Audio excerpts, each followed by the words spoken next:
Hello friends, मु health coach सुतपा प्रियदर्शिनी आज video को आपण मानक स्वागत करुच्ची।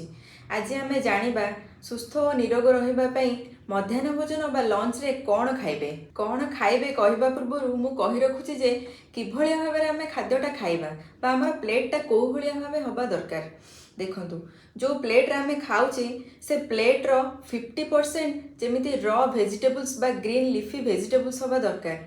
बाकी 50% रु 25% आमर कार्बोहाइड्रेट बा श्वेतसार जातीय जिनस रहा दरकार आ बाकी 25% प्रोटीन बा पुष्टिसार जातीय खाद्य रहा दरकार। आम प्लेटा यही सजा होगी रहिले आम ताकू हेल्दी इटिंग बा हेल्दी मील कहवा। एबे आसतु जानिबा लंच रे कौन खाइबा। लंच रे आम नॉर्मली भात बा रुटी खाऊ। आपण चाहिए किछि भात नहीं पारिबे बा दुईटा मीडियम साइज रो रुटी भी नहीं पारिबे। एटा हला हमर कार्बोहाइड्रेट बा श्वेतसार रे गला। देन आसला पुष्टिसार बा प्रोटीन आपण विभिन्न प्रकार डाली नहीं पारिबे बा आपण चाहिए जो जदि आपण नॉनवेज खाउचंती आपण अंडा कि मांस माछ एगुड़ा सब नहीं पारिबे प्रोटीन रे। तापरे वेजिटेबल्स रे आपण चाहिए किछि मिक्स वेजिटेबल रो किछि तरकारी नहीं पारिबे बा संतुला कि डालमा आम ओडिया मानकर जोटा खाद्य सेटा नहीं पारिबे भजा नहीं पारिबे। आउ कंपलसरीली आपण लंच रे सालाड आ दही ए दुटा को आपण कंपलसरी रखिबे निहाती। कहीं दहीटा प्रोबायोटिक जोटा कि आमर डाइजेशन इम्प्रूव करिबारे हेल्प करे आ सालाड आम बॉडी पाई निहाती आवश्यक। एबे आसतु जानिबा खाद्यटा आमर को भली भाबे रोषेई हबा दरकार। देखंतु आपण जो भात बा रुटी खाउचंती सब बेले गोटे प्रकार भात बा गोटे प्रकार रुटी आदो खांतुनी। आपण सब बेले ग्रेन्स को चेंज करी बा बदले बदले खाइबा निहाती दरकार। जेमिति कि आपण ग्रेन्स रे आज व्हाइट राइस नेले केबे ब्राउन राइस नेबे केबे दलिया नेले केबे क्यूनियो नेले एमती विभिन्न प्रकार ग्रेन्स नहीं पारिबे।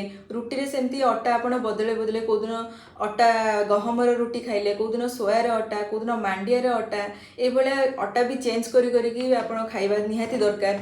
सेमती हेले कौन हम कि सब प्रकार विटामिन मिनरल्स आम बॉडी भीतर को आसीबो। सेमती आपण तेल भी सबुदिन बदले बदले यूज करंतु। जेमती कि आपण घी यूज करि परिबे सोरिष तेल यूज करि परिबे आउ रिफाइंड तेल को बिल्कुल अवॉइड करंतु। एटा देह पई आदौ भी भल नुह। नेचुरल ऑयल जोटा कि हमर हेल्दी फैट्स हमको बॉडी को दबो जेमती कि घी सोरिष तेल soya oil rice bran oil olive oil ए सब ऑयल को यूज करंतु। Refined oil refined sugar refined salt ए सब को बिल्कुल खाद्य अवॉइड करंतु। सेमती आम डाली चेंज करी सबदिन खाइबा दरकार। जेमती कि कोदिन हरड़ डाली कोदिन बुट डाली कोदिन मिक्स डाली एमती बहुत प्रकार डाली अच्छी राजमा व्हाइट चना रेड चना ए सब को भी आपण निहाती ऐड करंतु। एटा हाई इन प्रोटीन एगुड़ा भी सब आपण पल्सेस रे ऐड करंतु। आउ गोटे कथा कही रखुची कि खाद्य खाइला बेले आराम से बसिकी खाद्य खातु। ठिया ठिया केबे भी खाद्य खातुनी। बसिकी आराम से खाद्य को भल भाव में धीरे धीरे चोबई खातु। At least 20 minutes table rule follow करंतु। एटलिस्ट 20 मिनिट निजको दियंतु खाद्य को आराम से चोबई खाइबा पई।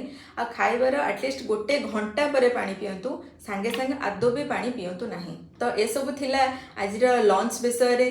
आपन को भिडियोटी केमिति लागिला कमेंट रे निश्चय जणांतु। निजे खुशी रे रुहंतु और अन्य मानकु खुशी रे रखंतु। जय जगन्नाथ।